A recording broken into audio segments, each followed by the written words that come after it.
We're opening up the mailbag. People really want Luke Kornet to take three-pointers. The difference between the home and the Celtics on the road. We're talking about post-break mentality and talking to the refs so much right now on the Locked On Celtics podcast. Yup. Being down, be ever ready. Recognize the city of champs. Back to back, if I say it, it's stamped. Locked on number 19, the best one, the next one. Juice loose in your pool now for the next run. It's the C's, who else could it be? What they gon' say now? Screaming like JT, Karalis, recap the madness. Every game, every practice. Best daily pod, no cap like Brad Beckett. Clutch like Drew to KP, tap in daily. Prime time, dapping D White on the sideline. Raining Jayson, how it started, raising banners, how we finished. Locked on Celtics pod, home of the winners. Hey there, welcome back to the Locked On Celtics podcast, right here on the Locked On Podcast Network, where it's your team every day. I got you covered every Monday through Friday. Bonus podcast when they play on the weekend. Nothing this upcoming weekend because it's the All-Star break, but they did play on Saturday, and I did do a podcast then, so go back there if you miss it. You wouldn't have missed it if you were subscribed, because then it would be downloaded directly to your favorite podcasting app. You can always go to the YouTube page, get into the comment section there, and share your thoughts with me. I am John Karalis. If you're new to the show, I've been covering the Celtics for about 20 years, doing it right now for Boston Sports Journal. Today's show is brought to you by FanDuel. Go to FanDuel.com. Customers right now, new customers, $150 in bonus bets if your first $5 bet wins. So go check that out at FanDuel.com. It's mailbag time. Plenty of stuff over at the mailbag. If you want to submit a question, you go to johnkaralis.com/mailbag. johnkaralis.com/mailbag. Submit your questions. I do these sporadically throughout the course of the season. With the All-Star break coming up, I'll do at least one more, maybe two. So get there, johnkaralis.com/mailbag to submit your questions. And we're going to start right away with Tucker, who says, Luke has been so good. I think it's time for Joe to loosen the leash a little bit and have him take at least 1 3 per game. If he's going to be in our center rotation for a while, it's important to have him be more of a stretch big when Al retires. It seems like that's well within his skill set, right? Well, look, I don't think Joe Mazzulla is telling Luke Kornet not to take threes necessarily. I don't know. Maybe he's not. I feel like if Luke was effective at that shot, then Luke would be taking 3-pointers.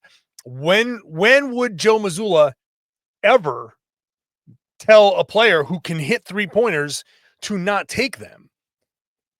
I feel like Luke had like a little bit of a run.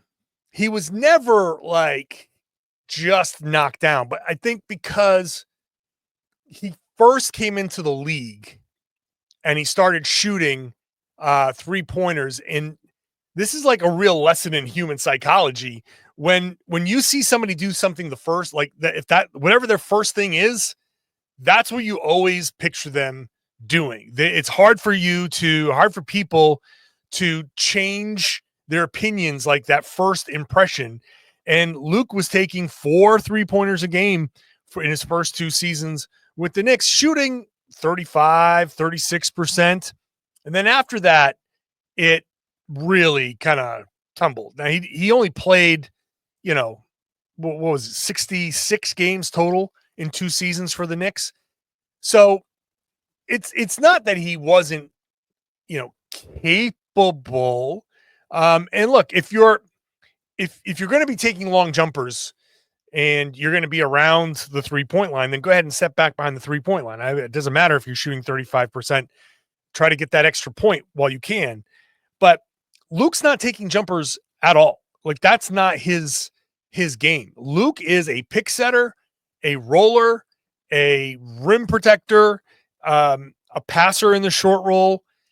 I really don't think that it's necessary for him to shoot threes. And it's funny that we are here in this point of the discussion, because so much of the conversation around the NBA is too many 3-pointers.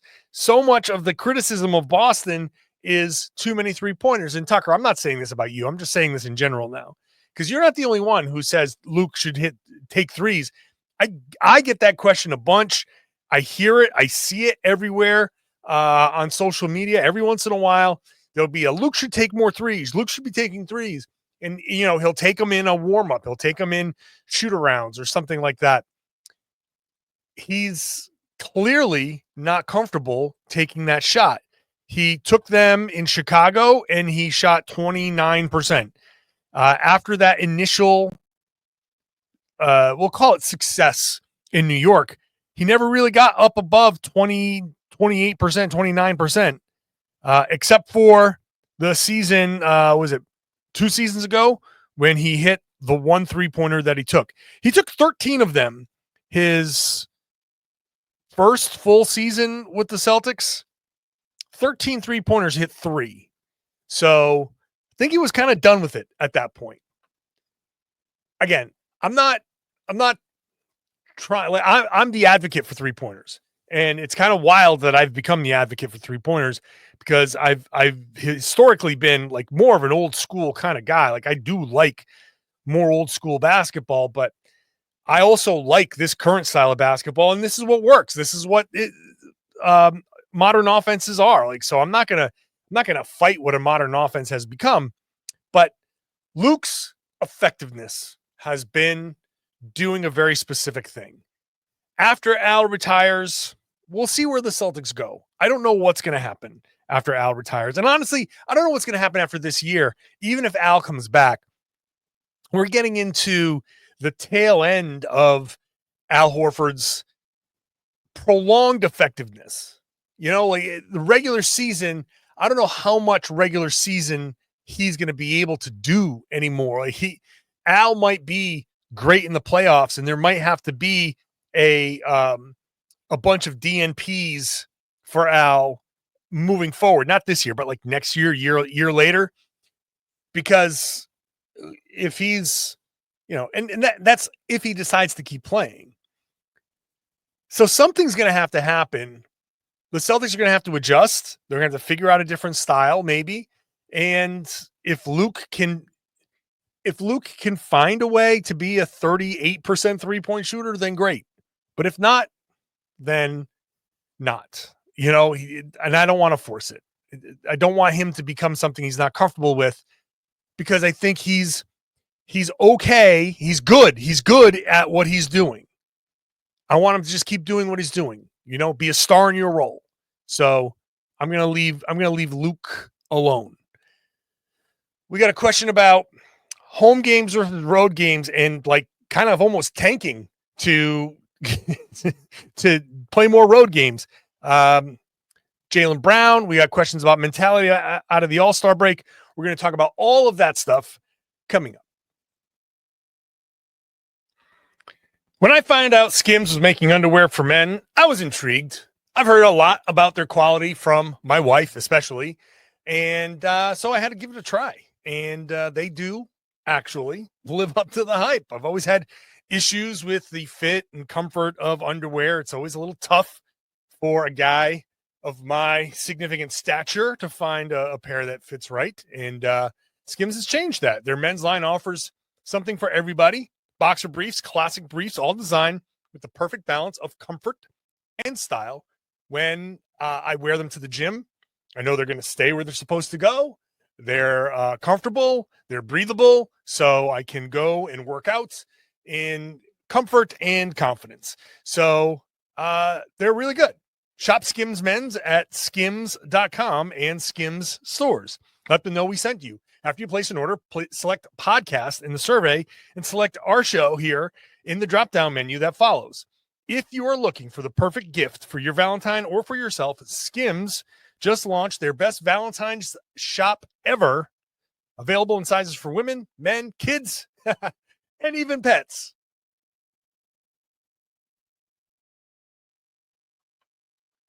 Thank you for making Locked On Celtics your first listen every day. Hey, go check out our new newsletter. It's available at lockedondaily.com. Go click on the Locked On Celtics logo. Enter your email. You're going to get that Locked On Celtics newsletter. Celtics, NBA, and fantasy coverage, links to all your favorite content around the internet. So check it out, lockedondaily.com. Click on that Celtics logo, enter your email. When you get, it's a great way to keep up with the podcast, by the way. If you happen to be busy or if you spent the day listening to something else or listening to music instead of a podcast, open up the email because it's a great way to keep up with what I'm talking about on the podcast as well. Let's get back to the mailbag. William, with the way the season has gone for games at home compared to the road, do you think Boston would be better off dropping down to the 3rd seed and playing on the road? No. This home road thing, it is nuts. And I appreciate the fact that they are incredible on the road, right? Best road team in the NBA. The home stuff, okay, they've given in to some of the traps, right? The first game back from a long road trip. They've had some letdowns against teams that were maybe struggling or shorthanded. They've fought, had some tough ones against teams that came in super, super hyped.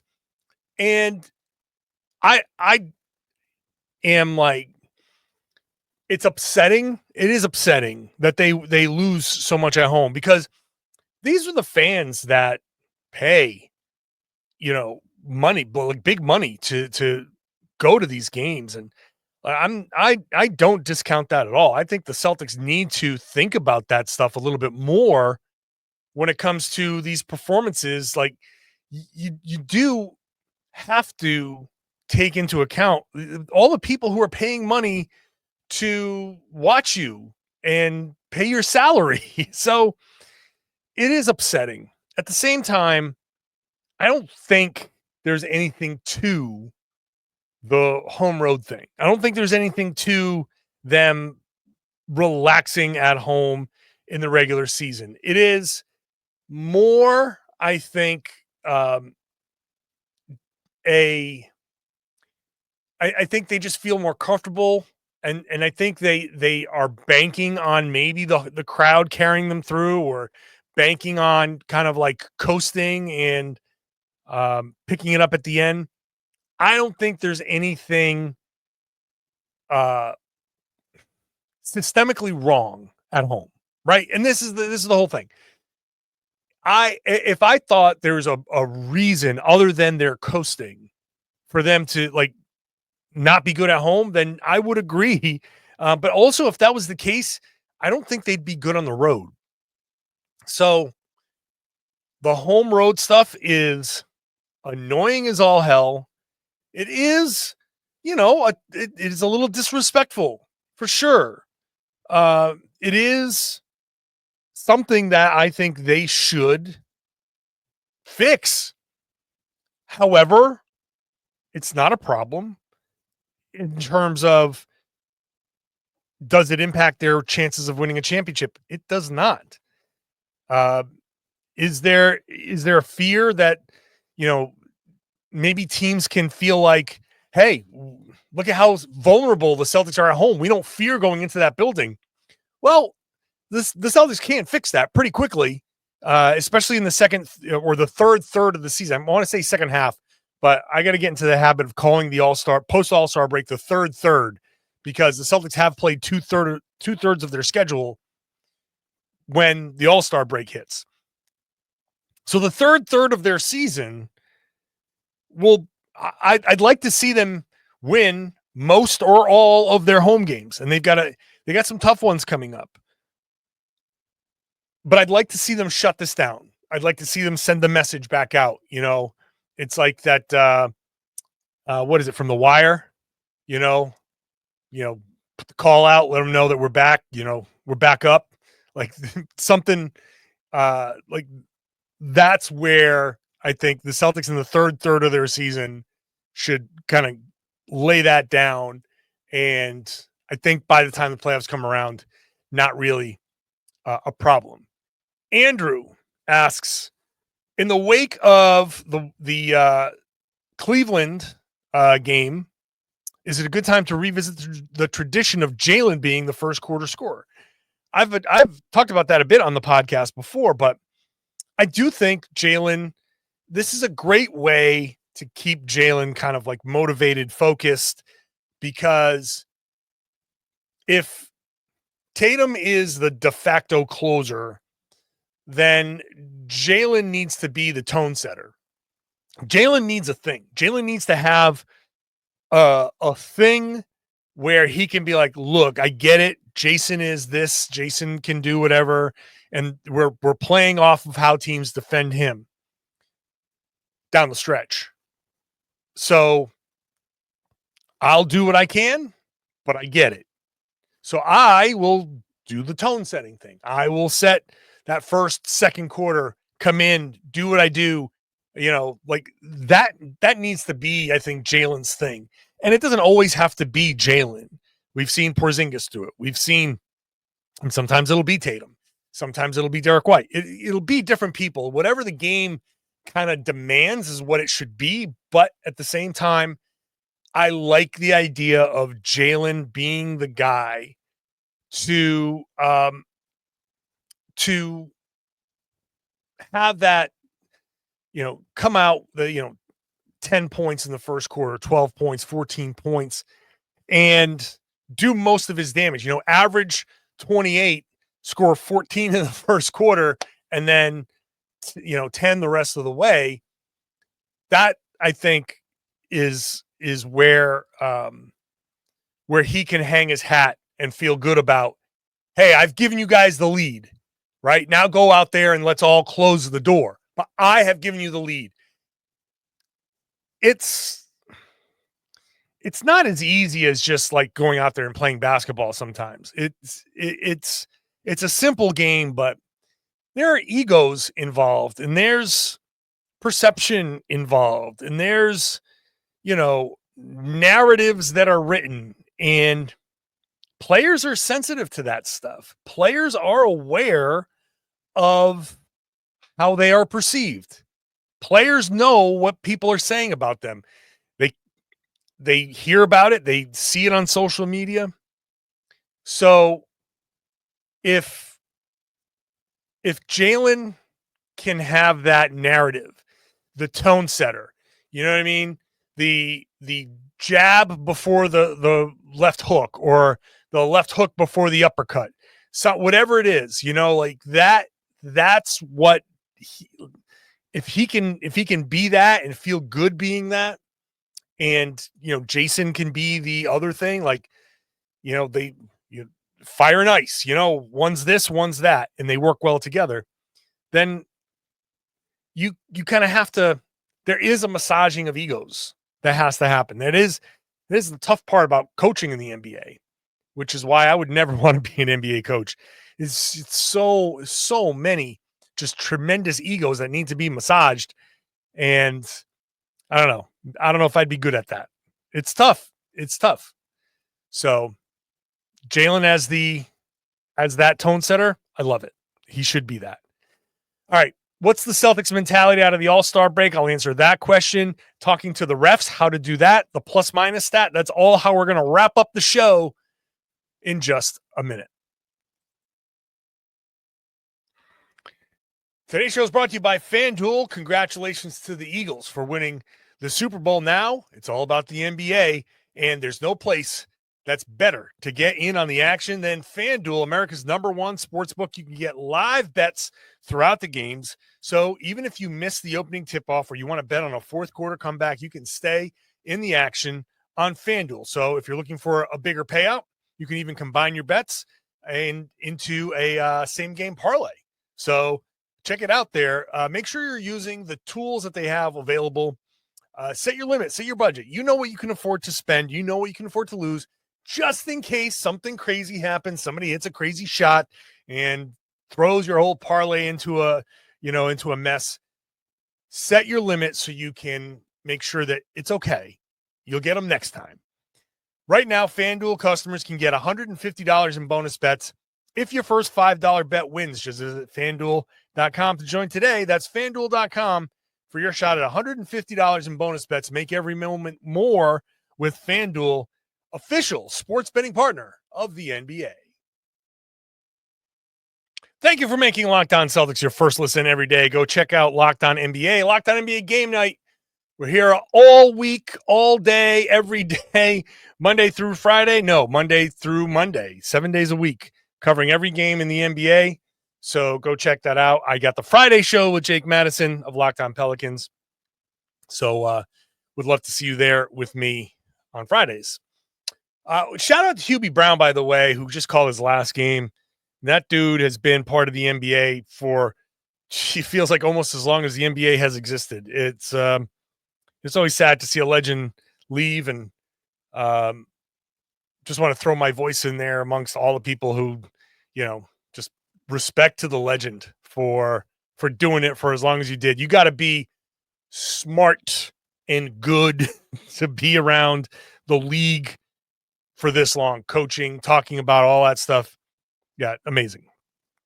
All right, back to the mailbag. Again, mailbags, johnkaralis.com/mailbag, johnkaralis.com/mailbag to submit your questions. I'll take those questions. You just send it whenever, and when next time I do a mailbag, which will be relatively soon because the All-Star break is here. So next week will be another mailbag for sure. So get those questions in. Let's get to Ben. Speaking of the All-Star breaks, what do you expect the Celtics mentality to be coming out of the All-Star break? So that's, like I said, the third of the season. The Celtics at this point have played how many games? We're at 40, 52, 53. So they'll play 55 before they're done. So that's what, 27 more. So they've played, I'd like to break it up in thirds. The first third, they were really good. Second third, not so much. Third, here we go. What's that mentality going to be? Well, tough to say, considering what I want their mentality to be is focused, right? A much more ready to take on that last 27 games. Like, this is the big sprint to the finish. So I don't know what to expect in Miami. No Holiday. There will be no Torrey Craig. He's not making his debut yet.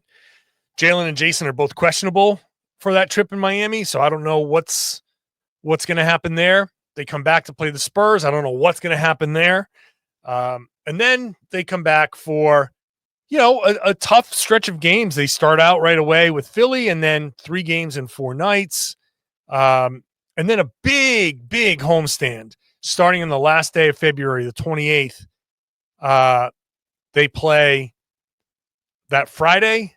Then on Sunday, they play the Nuggets, 2 days off, and then another stretch of 3 and 4 nights, Portland, Philly, and the Lakers, and then Utah and OKC to close out the homestand. And then they go on another big road trip for March. So home heavy front half, road heavy back half. This is going to be tough. This is not going to be an easy stretch. They have to be focused. I don't want to see them coast against Portland on March 5th. I don't want to see them coast against Utah. I want to see them come back and play strong. Now, they'll be on the road for Utah, Portland, Sacramento back-to-back, a day off Phoenix, 2 days off San Antonio, a day off, and then Memphis. So 6 games on the road. Then they come back and they play Miami on April 2nd. Now, April 2nd, no guarantees. That game might suck. But then finish strong. Phoenix, Washington at home, New York, Orlando on the road, Charlotte at home. Who knows who's going to play in those games? It's going to be over soon. The season's over soon, 27 games. So their mentality needs to be, this is where we start to ramp up. This is where we start to hone in. We're playing focused. We're playing strong. This All-Star break is here. You're nursing some things. Whatever you need to do to get healthy. But I don't want to see the same kind of letdowns. I want to see that pickup, right? I want to see single-digit losses. I don't want to see 10, 11. I don't want to see a coasting into the playoffs. This has to be these 27 games, 20-7, 20 something and less than 7, that's going to be their mentality. So I think that the coasting part ends at the All-Star break. They come back and it's time to start cooking, right? Time to start cooking, time to start really playing hard on a consistent basis. Get yourself ready, get yourself into those habits, start really, really honing in on those habits, and then head into the playoffs with a head of steam and really take on that first matchup and go. The Celtics know, they don't just know how to win. They know what happens when they win.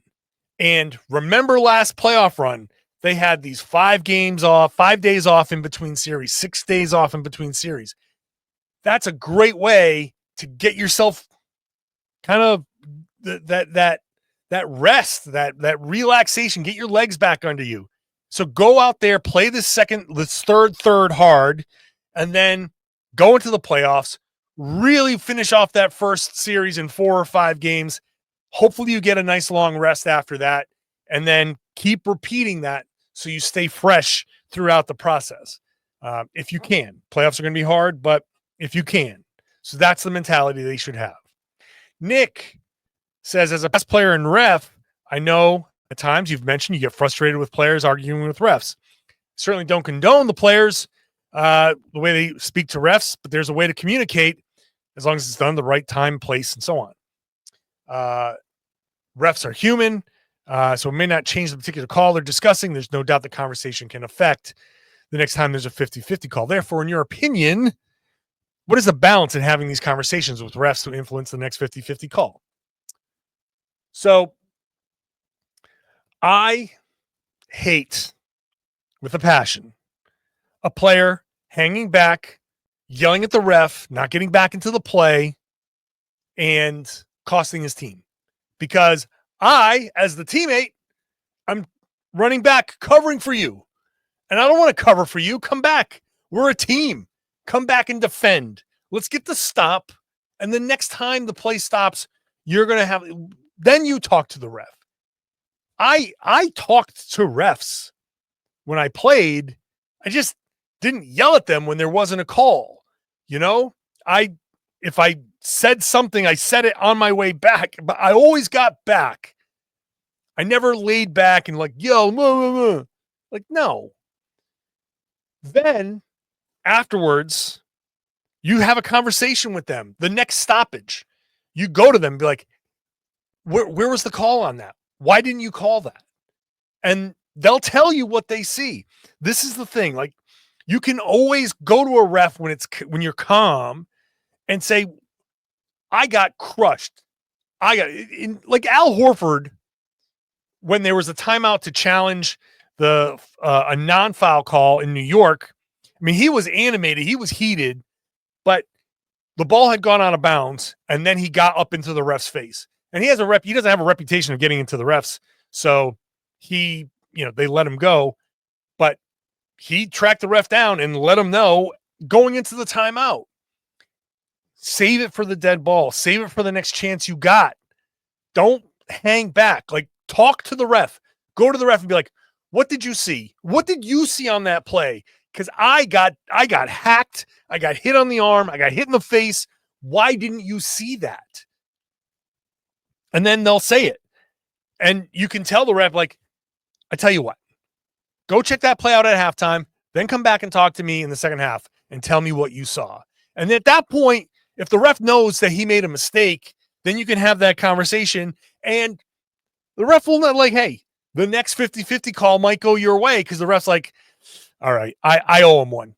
And they are human. They are. So it's okay to be like, what did I do? Or what did you see? But it's not okay to like yell and, all that stuff. Like, Draymond Green gets away with so much. I hate it. I'm not telling players not to disagree with calls.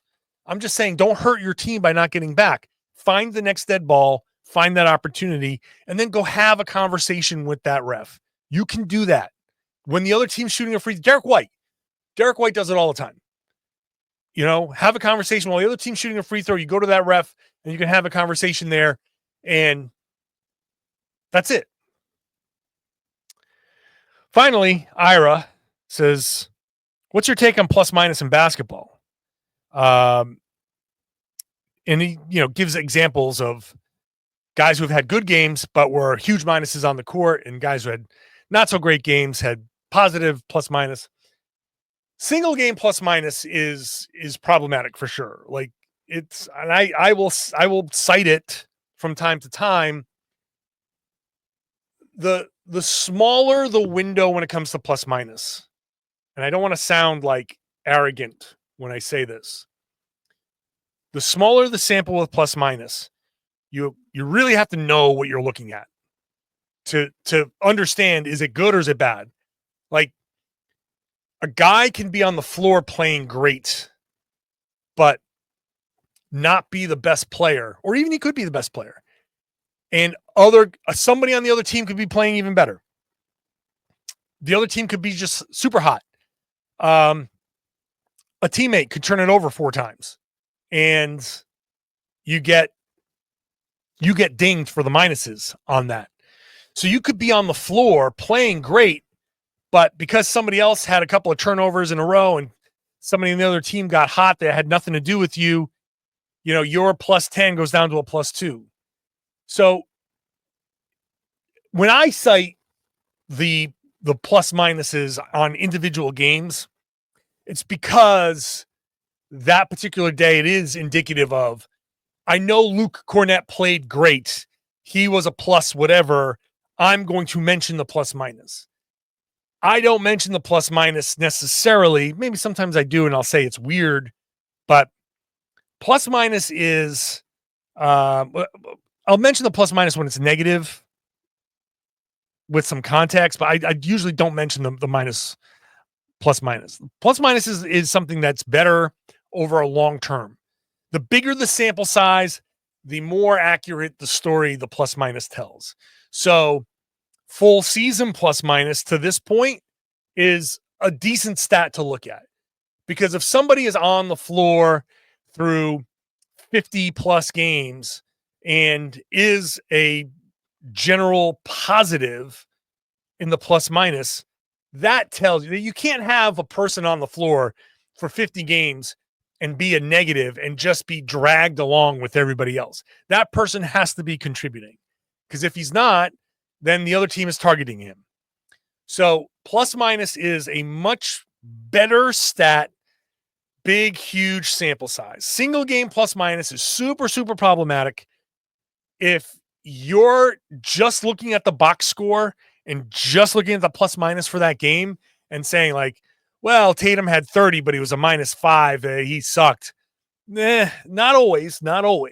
Maybe it's true, but it's probably, there's a lot of noise in the small sample size. So just beware. Big sample sizes for plus minus.